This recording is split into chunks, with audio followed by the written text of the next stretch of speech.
Let's now look at this very, very simple budget forecasting template. Now, I am great at budgets. I'm very good at forecasting. I'm not particularly good at numbers. I never have been. I'm not a huge fan of maths or my accounts. I have an accountant who deals with most of these things, but I am very good at project budgeting and forecasting. And I've created this very simple budgeting template in order to one, simplify numbers for anybody who, like me, struggles often with that and can procrastinate in that area if left with very complicated or jargon-filled accounting systems. And it's a template that I've created for very simple projects. Now, this is not going to be appropriate for your business. If you're running a business or you're running a charity, this is likely not to be appropriate. But for projects, which is what we're talking about here, for the type of projects we're talking about here, this will be enough to manage your budget and to forecast and understand what is likely to be the situation financially. So let me run through this in the template and I can share an example with you. So the first thing to know about this template, one, on this left-hand side is an example for you, and we can run through that. If you would like, you can delete this example, and then there is a clear template for you to use. So in this example, the first thing to note actually is, and it's highlighted here, these highlighted sections, so here, they have formulas included to automatically sum things together. So what you don't want to do is press delete whilst you're sat in this cell. What is probably a good idea is if you save a version of this template and have that as simply a blank template, that if you have any issues later on, you can copy and paste the original version.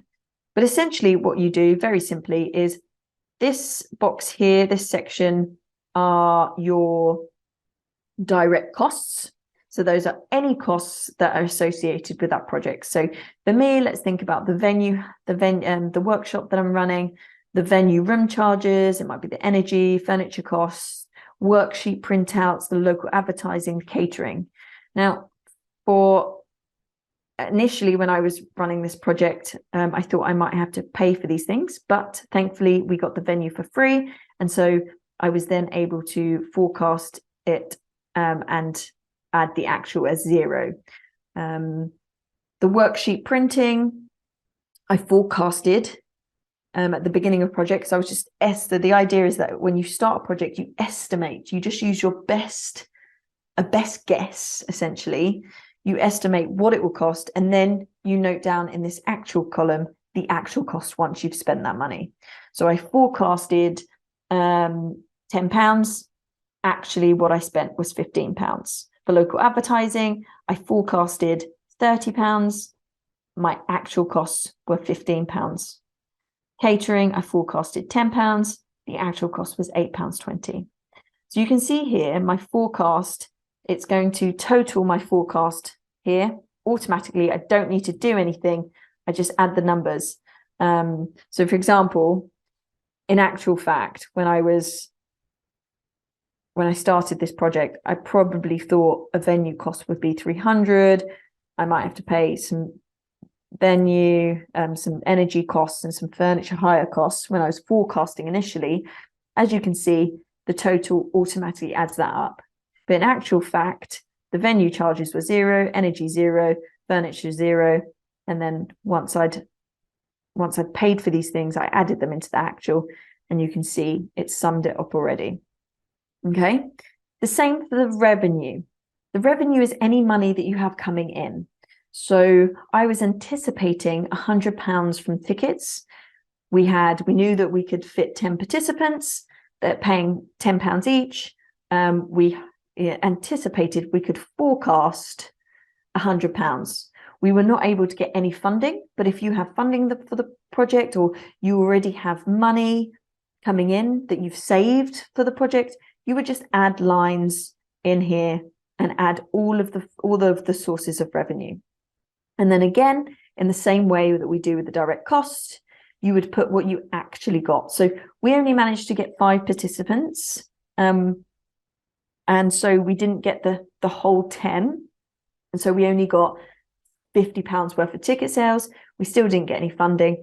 And as you can see, this is what we forecasted. This is the revenue we forecasted, but this is the revenue that we actually attained.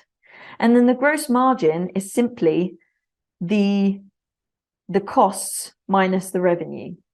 Okay, so I was anticipating that before I knew that the venue was going to be free, I was anticipating that we would be minus 400. Thankfully, we got the venue for free, which is great. And so we were actually £11.75 up.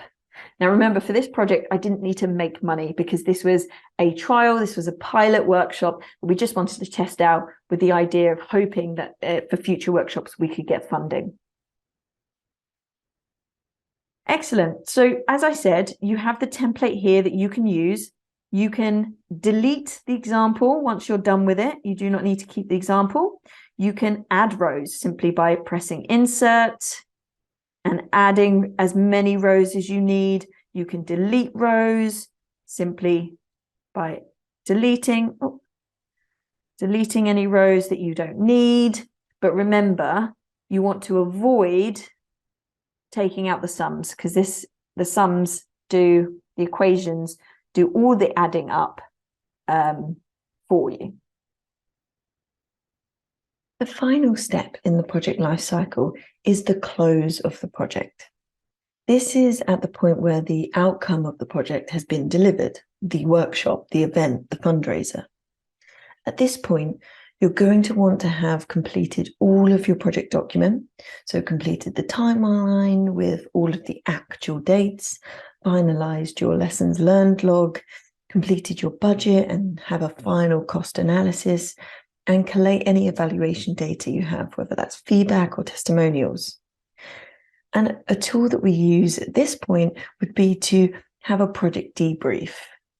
And a project debrief, if you're working as part of a team, that could be a virtual meeting or an in-person meeting where you come together and you explore what went well on the project, what didn't go so well, what did you not do on this project that might have helped, what specific actions should you take to adjust the approach to the next project. Otherwise, you could do this by yourself. And one of the tools that we use as part of this process is the project review canvas. So let me share this template. It's a PDF, as you can see here. And as you can see, I've used the example of the Mums and More workshop that I ran in the local area in South East London. So again, similar to the project canvas we did at the beginning of the project, this is a similar process of going through each of these boxes in turn, in whatever order makes sense to you, and running through the questions and the prompts to begin to reflect on how the project has gone. And the benefit of doing something like this is that you are able to reflect on all the lessons learned, the successes, the mistakes, understand what went well, what didn't go so well, and that will support you and help you in the next project that you run, whether it's related or exactly the same thing or not. So this is a really, really important step to make sure that you're considering everything that you've learned and reflecting on that and documenting it, particularly important when you're working as part of a team. So in this section, you would simply outline any of the aims, objectives, outcomes, success criteria that you outlined in the beginning. You might also outline here any of the milestones that you dictated as part of the project canvas. So just list those there, and you can do this as a mind map. You don't necessarily have to input them into this template. You could do this on big, huge paper and just sort of jot down ideas.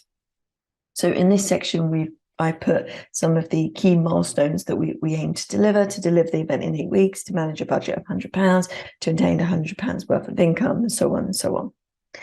And then we explore, I like to explore what went well first, all the things, what sort of list any expected or unexpected benefits, outcomes, and targets that were achieved. So I've just put a couple here as an example. So we delivered the project on time and to budget. So we delivered it within the 8 weeks we said we would, and we delivered it with the budget that we had in mind. And we gained local news coverage in a local magazine. That was a great success. What didn't go so well, we didn't quite reach the desired numbers. We only got 50% of the target.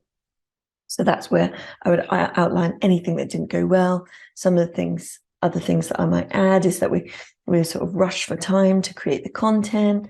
A lot of the marketing was quite a difficult task because of the lack of expertise there. Whatever you found difficult, you want to note down.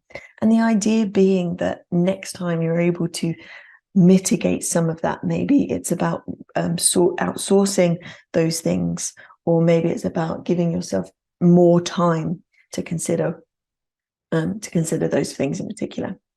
What were your lessons learned? So this is about pulling out some key themes that came up in your lessons learned log. You don't want to list them all out again.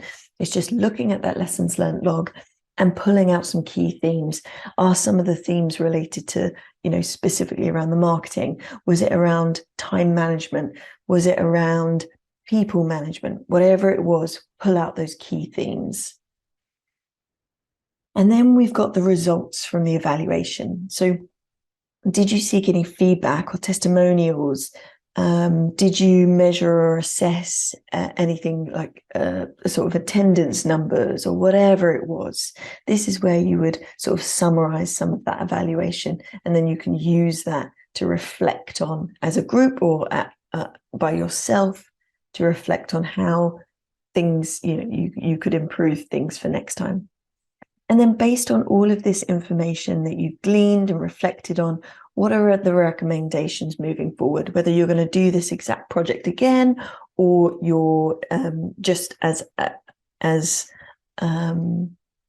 learning for your next project, whatever that might be, what are some of the recommendations? So one example I've put here is researching, partnering with existing organizations who have access to the audience that I want to target.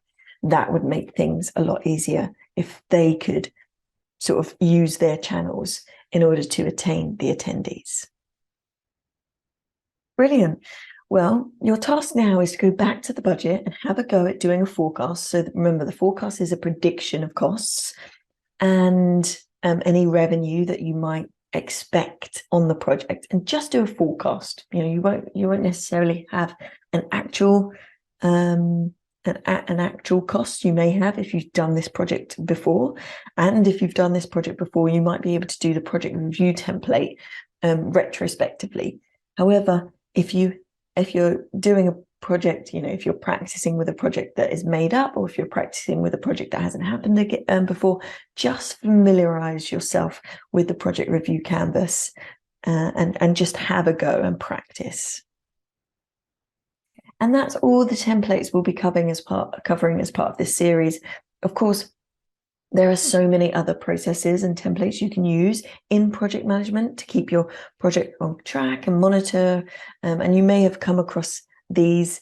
One of another important process is evaluation tools that you could use, but that's an entire series of classes in itself, and we don't have time to cover those at this time. So for now, well done for getting this far.